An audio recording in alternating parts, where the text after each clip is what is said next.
Hi, my name is Tony Higgins, and I manage the Markforged federal business. And I recently sat down with Brian Check, the CEO of Battle Scarred Motorsports, who Markforged is now sponsoring, and wanted to give a quick introduction for you. For those who don't know, Battle Scarred Motorsports is a nonprofit organization that helps veterans struggling with PTSD and depression. And they do this by getting veterans onto teams, race car teams, as drivers, mechanics, pit crew, chef, you name it. And they come together at these events in the 24 hours of lemons, which is a race circuit of literally lemons, cars that are valued less than $500. They often break down and need to be modified and repaired. So we got to talk a little bit and learn more about how this team works, how they could use the Markforged technology at the point of need. We even got to find out a little bit about how fast these lemons can actually travel. So please tune in, and I'll turn it over to Brian Check. Brian, can you give a quick snapshot on yourself and background and how we got to where we are? Yeah, of course. Brian Check. I am a current Marine, 17 years in, father, family of four, with four kids, and started Battle Scarred Motorsports about 4 years ago. We started with one car, and it was just a bunch of friends with a good time. That's now morphed into four cars with a chapter in Texas and a soon-to-be chapter in Indiana. And it's really been an amazing journey to see from where we started at to where we are now. Okay, and from a mission perspective, what gave you the idea to kind of kick this thing off?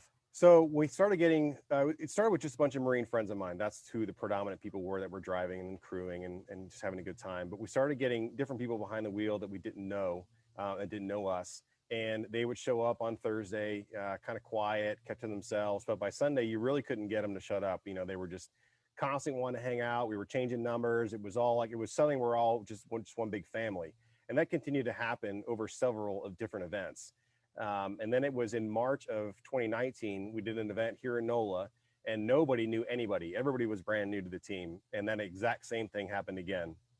And that's when I kind of started to realize, this could be something that people could really enjoy. It could be an outlet to escape from real life, or just to do something really fun that you have passion for. And I contacted some good friends of mine, and we decided to make this into a nonprofit. And it's just been taken off ever since. I mean, we're really making a difference in what we're doing. Can you give an example? Like what's so it's 2021 now, almost the end of it. You've been as an organization for about 3 years. Any specific examples you can share about the kind of the benefits that the members get out of the organization? One of the goals that we have here today is not only to introduce Battle Scarred Motorsports and Markforged and what we are doing together, but also to try to generate interest in the program. Yeah. Talk about where veterans and first responders might be able to find a chapter to participate. So there's a couple good examples. The one that sticks out in my mind that's really the most important to me, and it means the most, is we kept an individual from taking his own life. He had reached out to 24 Hour Lemons, which is the one of the groups, the series that we run with, and said he was an Army veteran and he was looking for purpose, and he really, he wanted to see if there was a team out there that he could link up with where like what he's got going on could marry up with other people. Like he could talk with people that understand what his problems or what's going on with his life.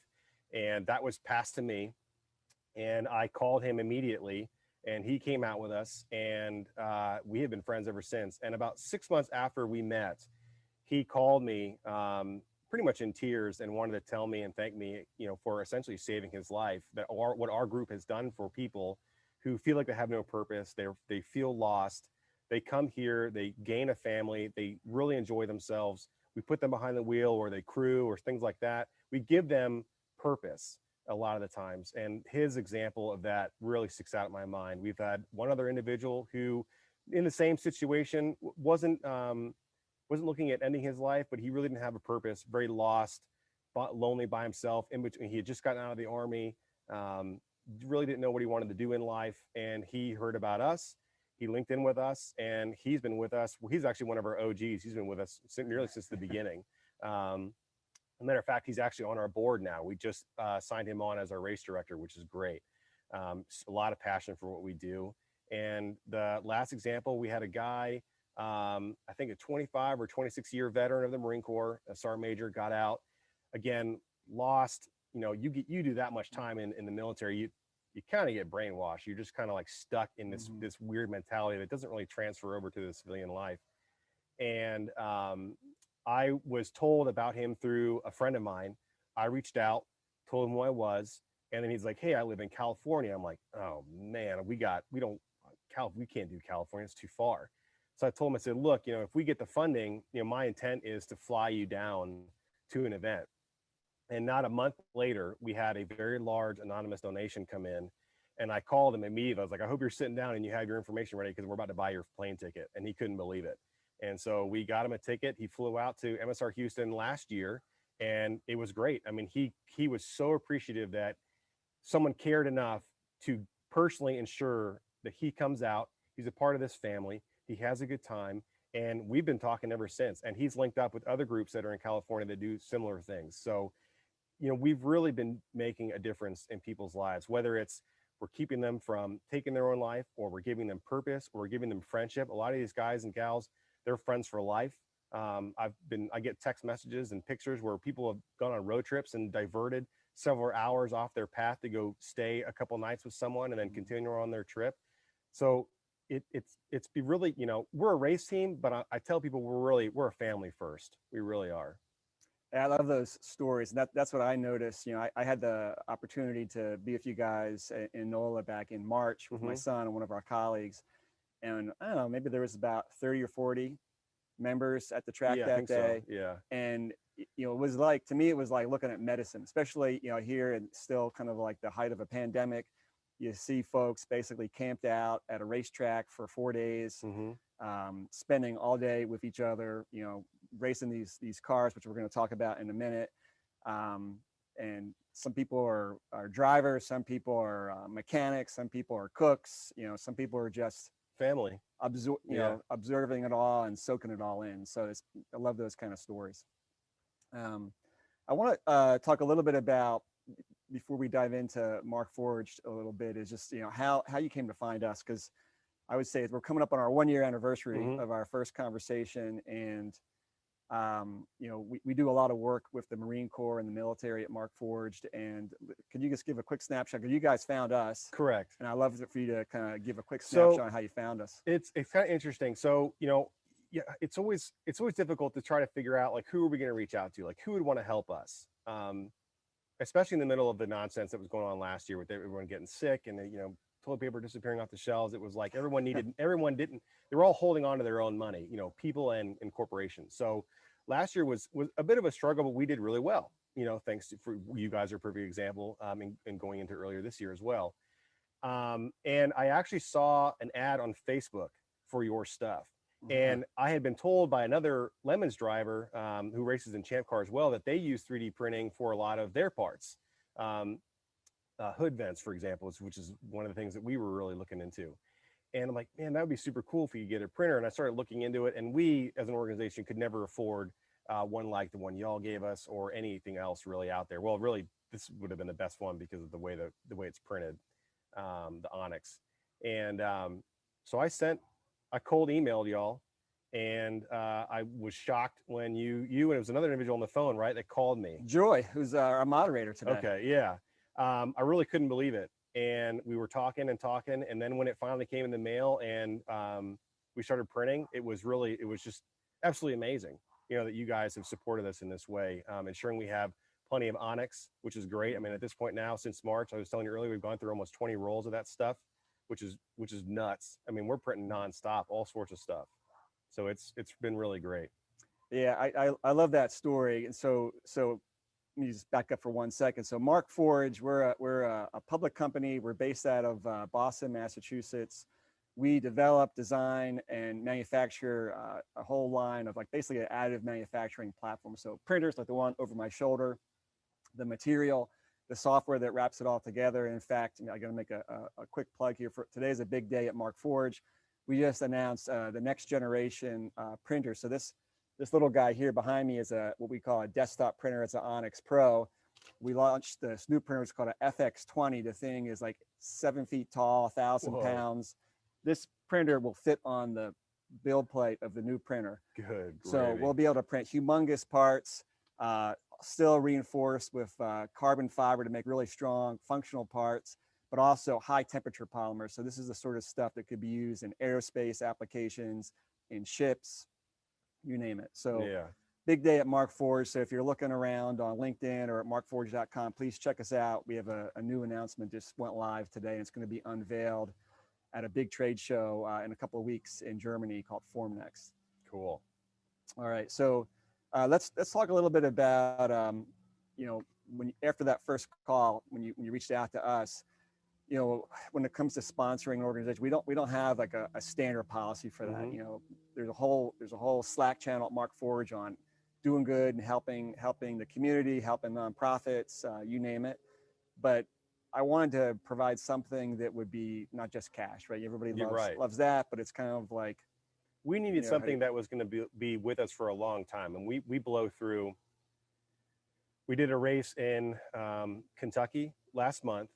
We also had a race in Texas with our Texas chapter. So we were actually running a race the same weekend in 2 different states, in Kentucky and Texas. We spent over $6,000 in tires. So that money was just gone. So cash, while it's important, is with us is gone very quickly. So knowing that we could print really cool stuff, like a lot of the things that are behind you, that was really key, especially when we're adding more and more cars to our fleet. We started with 1 car. We have 4. We have a hand control car we're unveiling next month at Houston for that race. what kind of car? A hand control car. Oh, okay. So we gotcha. have guys and gals who have lost their legs or the use of their legs can race that car in all of our endurance events, just like anybody else. And you know, that car is going to need hood vents like we have behind you. It's going to need different things inside the engine. You got air intakes and stuff like that. All sorts of parts that we use. You know, a perfect example. So this would be the driver's side, right side of the hood, where now all that heat coming up from the exhaust manifold is going right out of the engine. Otherwise, it's just all staying in there. I mean, our cars aren't NASCAR. You know, they're not sealed on the bottom. They're not sealed on the top. They're not really good with air. So we've got to figure out ways to keep these engines alive, and getting rid of heat is key to that. There's different parts. For example, the smaller ones behind you, those are for a Miata, for a Mako. That's we named that car. You know, so we've been finding different parts that fit all of our cars, and it's making them all better. And it's not just this stuff. We've been really fortunate in a lot of the cool things we've been able to find and print on the different websites. And I mean, this is just a small piece of it. And that's what kind of like, I love those kind of examples, because after we had that first conversation and I was thinking about like the use case of, and we didn't really talk about what Lemons is, but we'll come back to that in a moment. When you have these race cars they're older, they break down a lot, and it reminded me of a use case that we have a lot. Like I manage our federal business. We do our largest customer is the Marine Corps, and they have these printers deployed all over the place in forward locations, and they're being used for maintenance and repair of equipment, gear, customizing equipment. And I kind of felt it was a very similar kind of idea to supporting the Battle Scarred race cars. Right. So that was I thought a pretty interesting connection. But can you just circle back to Lemons? What is that? What are these cars? Okay. Why are these cars, like you said, they're not NASCAR? Right. Yeah. Right. So they're really good use cases for 3D printing and additive manufacturing. Right. So 24-hour Lemons Endurance Series and Champ Car Endurance Series are the 2 series that we race in. We also are thinking about getting into Lucky Dog Racing League, but there hasn't been anything far south for us yet. And it's meant for anybody. You're talking super cheap cars that you can just throw a roll cage in, put seats and belts in there, fire suppression, and that's really it. You got those core safety items, and as long as you're wearing safety gear, you go out on track and race your heart out with you and 4 other buddies, or 5 or 6, and it's just meant for everybody. So it's not people coming out with Porsche 911 GT3s or twin turbo Lambos, or this isn't the GT version of Le Mans. Like, you got the Ferraris and the Porsches. This is just regular people who just want to go out and have a really good time racing and enjoying a passion that they like. Maybe it's mechanics, maybe it's racing, maybe it's the environment, being around it. And this provides a lot of that. And we have our 4 cars. We have a 96 Crown Vic that we named Chesty for Chesty Puller from the Marine Corps. We have Ladder 3, which is our 2011 Crown Victoria, donated from the Richland County Sheriff's Department. We have Wild Boar, which is our 79 Camaro, and Mako, which is our 2008 MX-5 Miata. Okay, wow. So big fleet, sounds like it's growing. It is, yeah. And lots of opportunities to do maintenance and repair. You know, these races are endurance races. You know, the one that I attended 6 months ago, I feel like, I don't know how many laps do you get before they come in for some kind of Oh man, well, tune up or repair. Yeah, so that event we actually did really good. The cars did a really good job of not doing their typical like, oh, I'm tired, and they something stupid breaks and they come in, which is it. That's about half the time. I mean, the cars tend to not last out on track as long as they should, because we get people behind the wheel who generally don't know what they're doing with regards to a racing environment. And but that's the point, right? You've got people who, I mean, they could be anybody. They're a banker, they're an aircraft mechanic, or the guys that even run their own automotive shop. They still don't know how to race a car at speed with sometimes up to 100 other cars on track. They don't understand what it means to, take a corner appropriately, brake in time, accelerate properly. When you're exiting a hairpin, you don't want to just mash it because of the G's that you've already got coming around. If you just mash the throttle, the whole back end's going to come around on you. So a lot of times we have folks out that have a lot of this experience, and we bring guys in, in like a little school circle on Friday nights, and we have a little discussion. Hey, this is how you drive. This is what's important. This is where because it's we've got to know. As a matter of fact, Georgie back there from production, he taught one of our guys how to drive stick the day before he was going to race Chesty. So we've got guys showing up who don't even know how to drive a stick, and all of our cars are manual. So it can be pretty comical. Probably the funniest thing was at MSR Houston last year. We had a driver, never been on track ever, never driven their own vehicle faster than 80, and had never driven a stick. So for Thursday and Friday night, we're teaching this person how to drive, like and getting it and wasn't getting it, and getting it and wasn't getting it. But Friday was test day. And because we were having her drive around at night on the paddock as well, just trying to get used to driving the car. But so this person's out on track, and they throw the checkered flag because practice is over for the day, over and over.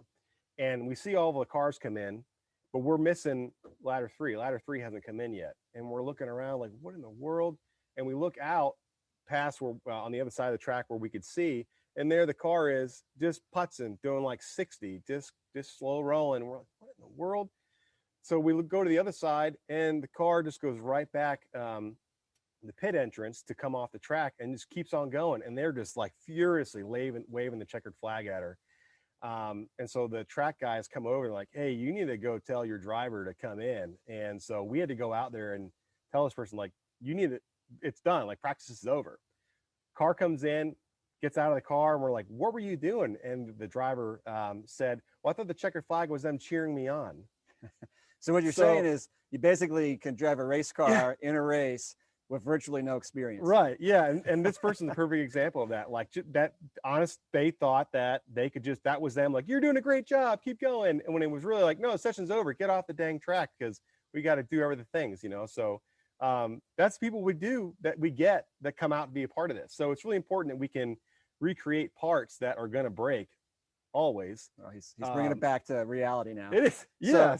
So it's important. So this kind of technology here, this is a mobile, I don't know how much it weighs, but you could pick it up, move it around, and we can bring it to the track. It was at the track at NOLA the other day. So you're not going to print a part during a pit stop, but you could do a next day part. So if the cars come off the track one day, you see some components failing on it, you could spin up a part. Hopefully, probably most of them, what the key parts are that fail, and you could print them on as you need them the next day. Right. So that's a fantastic use case, and that's very similar to what we see if a lot of our military customers were taking these things to deserts, mountaintops.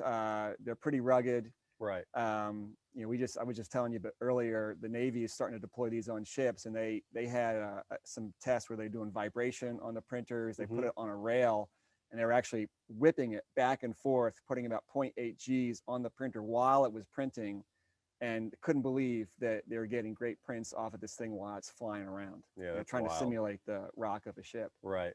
So terrific use case for 3D printing at the track and helping to keep the cars rolling along. Yeah. So what do you have coming up next? What are your upcoming races? And, do you have, more members that you're trying to get into the club? Yeah, so we've got two more races this year. One at MSR Houston, which is in Angleton, Texas. We're running 5 cars, which is going to be wild. So our typical 4, and then Rosie, which is our 2008 Crown Victoria. That's hand-controlled car. We already have 5 folks slated to drive. 3 of which are double amputee at the knees. Sorry. One is has drop foot pretty severely, and the other one is our first female veteran who is a quadriplegic. So we're really excited to get those folks behind the wheel of a brand new car, and we're now giving an entirely new group of people something that they thought they couldn't do. And thanks to a partnership with the owner at MSR Houston, who runs Hands-On Driving Academy, if any of our disabled folks are nervous about driving, and they live somewhere within the Houston area, he gives them free courses. It's a 4-day course of them learning how to drive a hand-controlled car out on track at speed, foot to the floor. And so several of our members have already gone through that class. So it's really exciting to see that it's not just us. We can link in with other people who are helping make the experience that much better. And then that's in November next month. And then we'll be at Barber Motorsports Park in Leeds, Alabama in middle of December as well. We're running 4 cars there. All right. So, what are you up to right now? Just ballpark number of members. So I think at this point now we've gotten about 400 folks behind the wheel in 4 years, and about 380 or so on crew. Now that number is going to jump substantially past MSR. We've got, I think my last head count was 51 people coming to MSR Houston. That's drivers, crew, and family members. My wife, my kids, for example, the dogs. Other people are bringing their kids and their wives.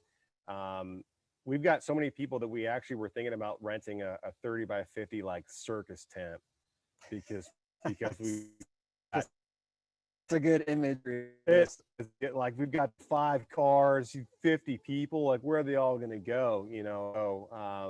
If someone's in Houston and owns or knows an event company that wants to help us out with that tent, that would be sweet.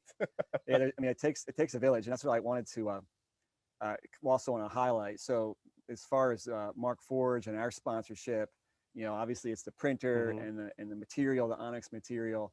But the other kind of key thing that I don't want to gloss over, because it might be something you might be able to get help from other folks on as well, is we have a job position at Markforged called application engineer. Like, mostly these are mechanical engineers, and their primary job is to work with our users, our customers, on what are good applications. Because a lot of times you'll have somebody like you're a perfect example. Like, you had an idea for these hood vents, right? We could 3D print these things and off to the races, literally. Right.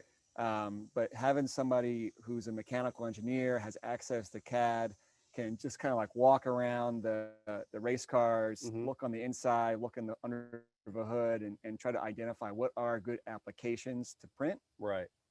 And then once they're identified, to help you design them in CAD software. Yeah. Right. That's it's kind of easy to give somebody a 3D printer and you can snag some parts off Thingiverse, but to actually make a custom part for your equipment or your vehicle, that's one of the higher skilled components. And one of the things that we do is we have this guy Nate who's helping us out with you guys, but we also offer, and I think we included this in our sponsorship, is something called Markforged University.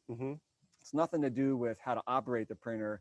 It's all to do with how to design parts that are optimized for this type of 3D printer. Right. And so when you're out there, recruiting new sponsors and trying to find other, members, if you could find people who've got experience with CAD software, right, they would be great people to pull into the family to help, sustain this and grow it, especially if you start to have more and more chapters and more and more printers, like a fleet of printers out there, which you could manage centrally, share like a approved parts library, which is what the Marines do. So you don't have to have, a young Marine with a heavy amount of training. You could basically tell them how to plug it in, load the material, and then when they can just jump on it and mix in, pull down parts that they need that are already designed, and they just hit go. Yeah, that would be great.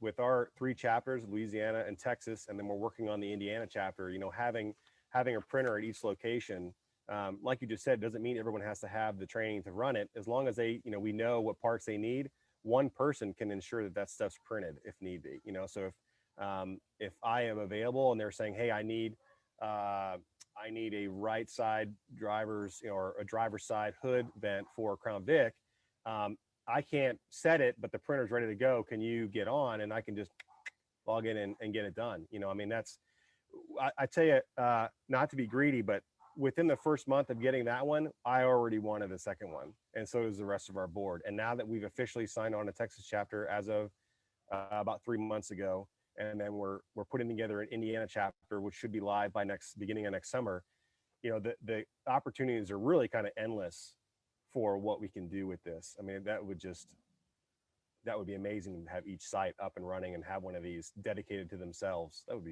be amazing, Do you have any official plugs into the military? Like, is there like a network of veterans and first responders that can get the word out there? How do people find you? So believe it or not, most people find us on Google, which is, I find it really funny because we have a Google subscription grant. We haven't used it yet. So these are men and women that are just farting around on the interwebs and they find us. Quite a few of our drivers this year, as a matter of fact, have found us this way. I'm actually was talking with a gentleman last night who just found us on Google, was looking for veteran, what did he say? Something about organizations that help veterans. I forget the way he phrased it though.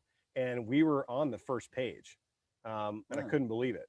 And so it's really nice to hear that people are finding us that way. A lot of people find us on Facebook as well, because that's really easy because we post quite often. But it feels good that people reach out. Hey, I've heard about you guys. Hey, I found y'all. This looks amazing. How can I get involved? How can I drive? How can I donate? How can I crew? For example, we're renting 2 RVs for MSR Houston. And one of the guys, one of the renters, or the guy that owns one of the RVs that we're renting, not military affiliated in any way, wants to know if he can bring him and his son and can come crew. And I said, absolutely. This guy doesn't know me. He doesn't know who we are. Well, he does now. But when he asked me that, he really didn't have a lot of information on us. And after I told him yes, he said, absolutely, that'd be great. And he's going to bring the RV and he's going to stay all weekend and help crew. Oh, yeah. I mean, that's fantastic. Yeah. I mean, just because he found out who we were after him, us talking, and checked out our website at battlescarred.org, and he's on board and he loves what we do. I mean, to the point where we're paying almost nothing for his RV, the rental, that helps obviously huge for us. But I mean, it's great. It's really amazing the people we come across, whether they're civilians or military affiliated or first responder. It's really great.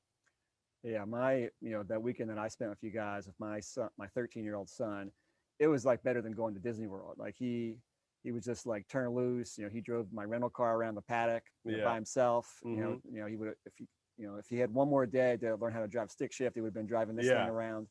It's fantastic. Well, if he comes in December, yeah, it'll be tough to keep him back. So how fast do these guys go? I forgot to ask that earlier. So they're all different. Gear wise, this one will do about 158. Chesty, the camo painted car, I think will do about 152. Wild Boar only has 4 gears, so I'm actually not sure. That car may only do about 140. The Miata Mako, probably at 155. It's probably governed. And Rosie, the same thing. It's the same car as this, but it's probably 150 or so. Okay, so not terribly fast. Like you're definitely gonna top it out if you're trying to go around Daytona or Charlotte, which there are. Lemons and Champ do go to those big tracks, but the tracks we've gone to, I don't think anybody's geared out completely. But still way faster. You're going to get the chance to drive a car anyplace else. Right. Yeah. Yeah. Unless you're like on the 10 in the middle of Arizona, All right. I don't want to get anybody in trouble here. So I'm gonna ask Joy if there's any questions on the link, but first I just want to kind of like net things out a little bit. So Battle Scarred Motorsports, it's nonprofit, geared toward helping veterans, first responders who are struggling with depression, PTSD, get them on a team, get them out the track driving, pit crewing, cooking, barbecue. Markforged 3D printers, point of need printing, repair parts, next day parts. Happy to be part of it. There's a lot of buzz in our company, and one of the things I'm hoping to get out of today is that we start to get some more and more interest from within our company and our extended community as well for a great cause. And then last plug I would make, if you're watching this, if you have design skills, CAD skills, I am sure that Battle Scarred Motorsports would love to talk to you and get some volunteer services on designing parts for the cars. Absolutely. All right. I don't know, Joy, if you can still hear me, is there any questions out on the Zoom? We actually have a special guest that joined us. Nate Sampson's here. So I'm going to actually turn it over to him. He's one of the strategic application engineers that was part of the team. So Nate, I'm going to turn it over to you to do some Q&A and also speak through a little bit what you've been able to do with the team. Thanks, Joey. Hi, everyone. I'm Nate Sampson. I have been an application engineer here with Markforged for about 2.5 years, and been working with Brian and Battle Scarred Motorsports for the past several months, and got to go out in person, right, with Tony and his son and see a race in person, and got to identify some great use cases, understand how our printing technology can really help out. We were able to print some parts ahead of time, right? Just download some files like the vents that Brian was holding and Tony has right there. But then also, while we were at the race, it was very apparent that there are some difficulties. Cars coming in for some maintenance, doing a quick pit stop, and say, for example, the hood on one of the vehicles was kind of recessed around all the fenders, and it was difficult to get up. Just tough to finger pinch points, things like that. You want to be able to get that hood up as fast as possible to get the maintenance done and get back on the racetrack. So just a simple thing like printing a hood, a handle for the hood, and now they're able to very quickly and easily lift that up, get the maintenance done, and this is a similar scenario where, right, they're at the racetrack, they don't have a hardware store there. Sometimes it may be easier to do that if you have one a couple minutes down the road, but you're at the event, you want to get things printed and done efficiently, very similar being maybe deployed. All right, so having a kind of like your own hardware store that you can 3D print parts that are maybe hard to go get. And that one's especially nice because it's got the name of the car. It does, yeah, on the front of it. that is a huge hit. People love that. Great. So we've got a couple of questions about 3D scanners and art printers and if they can be used together. And then Nate, maybe you could take the other question about the steering wheel. Sure. Yeah, I was just about typing up a response there. But there's questions. I believe it's about actually the drive wheels. So in general, right, our 3D printing technology is probably not great for printing your wheels, your drive wheels. I'll include a link to our website here rather than typing out a response for ideas for applications for our composite machines as well as our metals. This is not in general, we're not 3D printing whole fenders, whole hoods, wheels, tires, things like that. The great parts that we're able to print are things, custom mounts inside. Say you want to mount a GoPro somewhere custom, some air vents. We've got a lot of great applications around routing air. Obviously with race cars, managing heat is very important. So all these hood vents, routing air to the brakes, printing custom NACA ducts, routing air to the driver as well while they're out there in the heat of these southern states driving around. Very important to get some ducts done for that. Another question here, right, around 3D scanners. So you absolutely can use 3D scanners to produce the part files to be printed. A lot of our end users are doing that. So they're pairing with a scanning technology that will generate a print file. That way you don't have to go back and generate the part from scratch with CAD. Or if you don't have that ability or experience, a scanner could be a good option for you. And Nate, let me just add on to that. A lot of, so I'm only about 3 years into this additive manufacturing industry. And one of the things I've noticed with some of our Marine Corps customers is when they deploy a Markforged printer, it's in these kits. They also often deploy them with a 3D scanner. So the idea, just as Nate said, you don't have to have somebody there with CAD experience or CAD software. If you could scan it, you might be able to get a good enough image that you could load into our slicing software. So if you're scanning an image, is that dumped right into Eiger, or is that put into Prusa Slicer, Nate? Is that what it's called?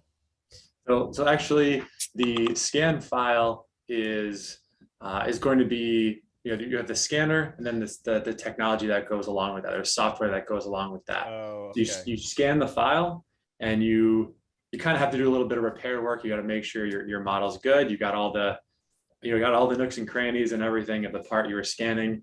So once that part is watertight, is good to go, then you import it into our slicing software, which we call Eiger, and choose your print settings, reinforce it with some continuous fibers if you need to, and you're ready to go and hit print. Cool. Well, when you come out next month, I need you to bring that thing. I want to see if we can't make a big wing for ladder 3. All right, we'll see what we can do. We need some recesses to get it all together with screws and whatnot. Sounds good. All right, and Nate, I think there's a question about blacksmith, which could you go a little bit into that technology? I know it's a little bit outside of what we've been talking about today, but I think it'd be really interesting for the team that's joined us. Yeah, absolutely. So blacksmith is our AI, and it is going to enable our manufacturing process, right? For us with 3D printing, it's going to enable parts to be printed at the highest accuracy levels. So talking about the AI, it's allowing our X7, right? Our industrial series printer has a built-in laser micrometer, and right now what it's capable of doing is scanning your part as it's being printed. So layer by layer, hands off, right? It's all automated. So as your part's being built, even internal geometries are being measured, and when your print is complete, you have a point cloud, right? You've got all these laser measurements that are going to be compared to your original design file. So at this point, you've got a nice quality report out showing deviations around your part. You can set your tolerance, acceptance level, and see the points that are within or without, are in or out of that tolerance range. And you've got this automated printout to go with that. And in the future, that feedback loop is going to make improvements on your prints. So the printer will know how well it did or how poorly it did and make adjustments. So rather than having, some people that are maybe familiar with 3D printers having to do some manual modifying of your part to get it to print accurately, you'll no longer need to do that. Blacksmith will cover that. It will take all of the knowledge and information it knows about all the prints that it's scanned, and your part is going to come out better the first time. Awesome. Thank you so much. Tony, I'm going to throw it back to you and just see if you all have any last comments or anything that you wanted to make sure that we highlighted before we jump off. Thank you, Joy, and thank you, Nate, and thanks for the questions out there. Yeah, I think this the main thing to leave us with is, we got a great organization. My questions earlier about how to find you guys on Facebook, LinkedIn, wherever you are. I would even say, I don't know if you've talked to the people at the VA, but there should be some more formal ways for veterans to find you, because it's a little bit like, finding a needle in the haystack. So whatever you can do to get the word out there, we'll do our best. We appreciate working with you. We love hearing the stories. Some of us are going to get to drive in the cars. We love those as well. And it's been a great experience for us, our families who got to come along with it too. So, we appreciate you, and I'll let you have the last word. It means a lot. I know when we talked originally about doing this, I was very excited because it's, you guys care. You care enough to come out here to get Georgie and to come out here, enjoy for, you know, we're doing things, you know, for this program that, you know, my wife and I started and it's turned this massive thing. It's like medicine. It is. It really is. You know, we do this for others, right? As a therapy, but I'm telling you, doing this, like when I go to these events, it's my personal therapy. I love going there, watching someone get out of the car who has never driven the vehicles before, get out of the car wide-eyed, jittery, adrenaline's pumping because they just went out and did, you know, 130 miles an hour racing 100 other cars. You know what I mean? Like you can't get that anywhere else. And it really is life-changing. A lot of these people, you know, over and over again, they thank us, you know, myself or Brian Fennell, our COO, Daniel Johnson, our general manager, Lane Peterson, our race director. They thank all those folks for taking the time to make this in what it is. You know, we have a chef that follows us around and cooks home cooked meals, you know, from Thursday night to Sunday at dinner. You know, I'm talking rendering down green peppers, green apples and Dr. Pepper on Saturday night for syrup on Sunday morning with pancakes. So, you know, it's this family that we have created is just so amazing. You know, Georgie and I were talking the other day about, you know, what is the service that we provide?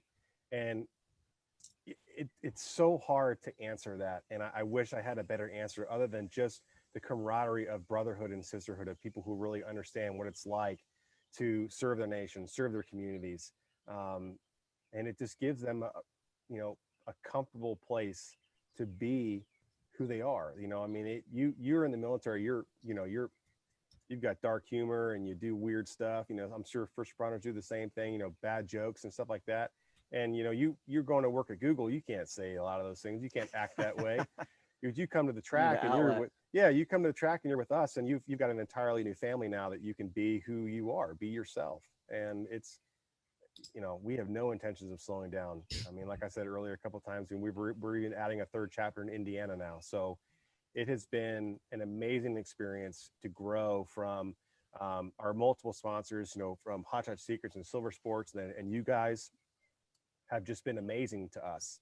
And, you know, we cannot thank you all enough for allowing us to have one of your products that have really helped us out with printing a lot of awesome parts that we've needed. And we look forward to seeing what we get in the future with, you know, working with you guys. Great. Well said. Well, thank you.